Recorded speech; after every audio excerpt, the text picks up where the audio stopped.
Start का मतलब है शुरू करना, और स्टार्टेड प्लस V4 का अर्थ है लगा, लगे, लगी। स्टार्ट की सेकंड फॉर्म है V2 और इसके साथ V4 का प्रयोग किया गया है। V4 मीन जीरंड, जो कि एक क्रियावाचक संज्ञा है। जहाँ भी किसी वाक्य में स्टार्ट का प्रयोग किया जाएगा और उसके बाद दूसरी वर्ब आ रही है तो V4 का ही प्रयोग किया जाएगा। ये गांठ बांध लें बात को।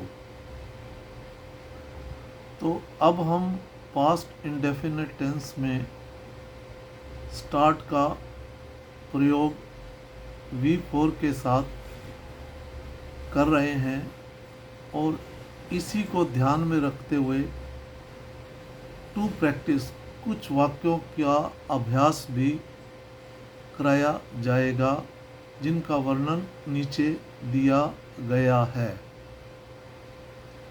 अब स्ट्रक्चर है subject plus started plus V4 plus other words. Started इसलिए कहा है क्योंकि पास्ट इंडेफिनिट टेंस में V2 का ही प्रयोग किया जाता है। अब इसी स्ट्रक्चर को ध्यान रखते हुए कुछ वाक्यों का वर्णन नीचे किया जा रहा है, जैसे उसी समय तभी राहुल काम करने लगा। जस्ट देन, उसी समय। राहुल स्टार्टेड वर्किंग, राहुल काम करने लगा। अब पास्ट इंडेफिनिट टेंस के जिन वाक्यों के अंत में हिंदी में लगा, लगे, लगी शब्द आए, इसका भाव अर्थ है एक प्रकार से वो काम स्टार्ट करने लगा, बस वो लगा।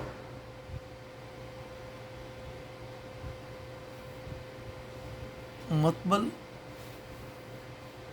लास्ट में हिंदी में लगा, लगे, लगी आए तो तब हमें ये स्ट्रक्चर यूज़ करना है, subject plus started plus V4। V4 mean gerund plus other words.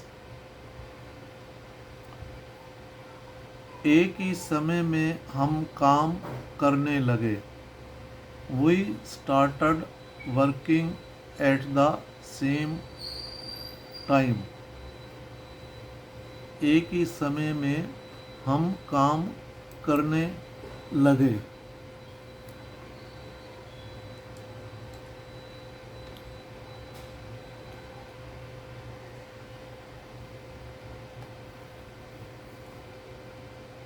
All of a sudden मैना अचानक। डुगू अचानक रोने लगा।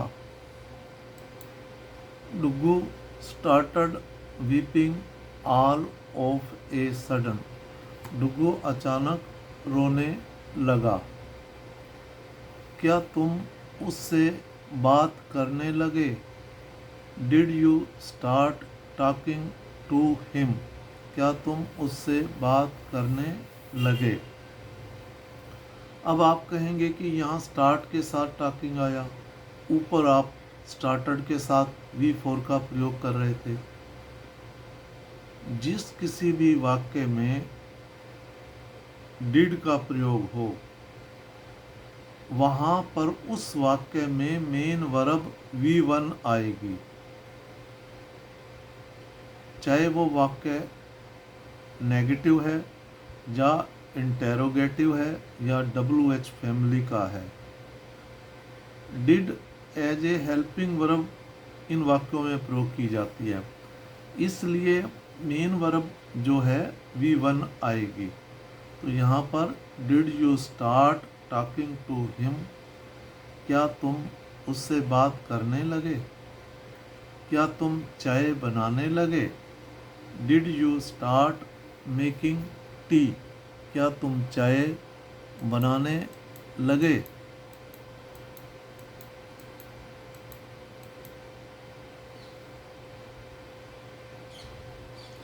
क्या तुम दौड़ने लगे? Did you start running. अब रनिंग जो है V4 है। आर यू एन रन मैंने दौड़ना, रेन सेकंड फॉर्म हो गई, रन दोबारा थर्ड फॉर्म, और जब V4 बनाना हो तो आर यू एन। अब एन लास्ट में कॉन्सोनेंट आ रहा है और इससे पहले वावल आ रहा है, तो इस प्रकार के जब शब्द आते हैं तो उसके साथ कोई शब्द जोड़ा जाता है तो लास्ट वाला कॉन्सोनेंट डबल हो जाता है। इसलिए यहाँ पर रन का रनिंग होगा। डुगू क्यों रोने लगा? Why did Dugu start weeping या क्राइंग? अब वाई डिड, वाई जो है WH फैमिली का मेंबर है और WH फैमिली अपने साथ हेल्पिंग वर्ब लेता है और वाई के साथ डिड आया हुआ है जो कि एक पास्ट इंडेफिनिट टेंस में हेल्पिंग वर्ब का काम करता है। इसलिए मेन वर्ब यहाँ पर स्टार्ट जो है V1 का प्रयोग किया गया है और आगे वीपिंग जो है जीरंड है, V4 है। तुम क्यों हंसने लगे? Why did you start laughing, तुम क्यों हंसने लगे?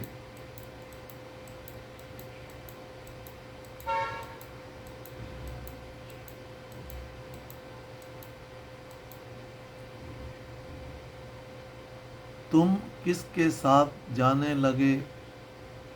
With whom did you start going? With whom मतलब किसके साथ। whom जो है एज ए ऑब्जेक्टिव केस है। With whom did you start going, तुम किसके साथ जाने लगे? तुम किसके साथ खाना खाने लगे? With whom did you start eating food? अब इन दोनों वाक्यों में डिड का प्रयोग किया गया है, इसलिए जो स्टार्ट है V1 के रूप में आएगी यहाँ पर, लेकिन आगे जीरंड V4 में कोई परिवर्तन नहीं होगा। जब मैं उसे मारने गया वह रोने लगी। When I went to beat him, जब मैं उसे मारने गया तब वह she started weeping, वह रोने लगी। अब यहाँ सकारात्मक वाक्य पॉजिटिव वाक्य का प्रयोग किया गया है। she started weeping, वह रोने लगी। यहाँ स्टार्ट का सेकंड फॉर्म V2 प्रयोग की गई है, started। छिपकली रेंगने लगी। The lizard started crawling, crawling का मतलब है रेंगना, CRAWLING, क्राउलिंग में ना रेंगना। वह चिल्लाने लगा। She started crying, वह चिल्लाने लगा। वह आंसू बहाने लगा।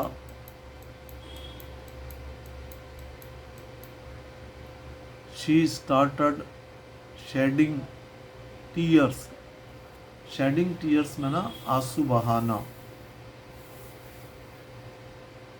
She started shedding, अब SHED shed होता है, लेकिन जब इसका शेडिंग बनाया गया तो D से पहले वावल है और लास्ट में कॉन्सोनेंट है, तो यहाँ पर ING जोड़ने से ये डबल हो जाएगा। तो वह आंसू बहाने लगा। शी स्टार्टेड, वह आंसू बहाने लगा, तो यहाँ पर ही आएगा शी की जगह।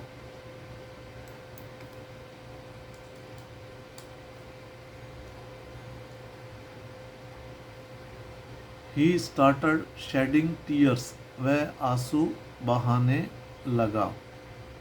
अब आफ्टर ईटिंग, भोजन खाने के बाद, व्हेन वाज आस्क्ड टू पे, जब उसे पैसे देने के लिए कहा गया। तो यहाँ पर व्हेन वाज आस्क्ड टू पे, ये पैसे वाइज प्रयोग किया गया है। तब फिरोज गोट एंग्री, फिरोज को गुस्सा आ गया। एंड स्टार्टेड अब्यूजिंग हिम, और उसको गाली देने लगा। जिसने पैसे मांगे थे उसको गाली देने लगा।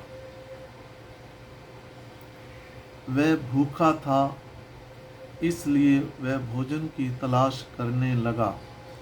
ही वॉज एंग्री, वह भूखा था। ये सिंपल पास्ट टेंस है। सो इसलिए he started looking for food, वह भोजन की तलाश करने लगा। लुक के साथ फॉर का यूज़, प्रीपोजिशन फॉर का यूज़ जब कोई चीज़ तलाश करनी हो तो लुकिंग फॉर का, फॉर प्रीपोजिशन का प्रयोग किया जाता है। वह भूखा था, इसलिए वह भोजन की तलाश करने लगा। He was angry, so he started looking for food. इस प्रकार स्टार्ट के बाद V4 का इस प्रकार प्रयोग किया जाता है पास्ट इंडेफिनिट टेंस में। पूरी डिटेल में इन वाक्यों के थ्रू बताया गया है। जब भी आपको इस प्रकार के वाक्य आए तो आपको बनाना में आसानी होगी। अब आपसे निवेदन है, इसमें कोई त्रुटि हो तो कृपया कमेंट्स करें। और दूसरा निवेदन यह है कि इसको शेयर ज़रूर करें ताकि ये उन वंचित बच्चों तक पहुंच सके जो दूर दराज ग्रामीण इलाकों में, गांव में रहते हैं, जिनको इंग्लिश ग्रामर के, इंग्लिश लैंग्वेज में रूल्स समझ नहीं आते। मैंने यहाँ हिंदी में बताने की कोशिश की है ताकि उनको आसानी से समझ आ सके। जय हिंद।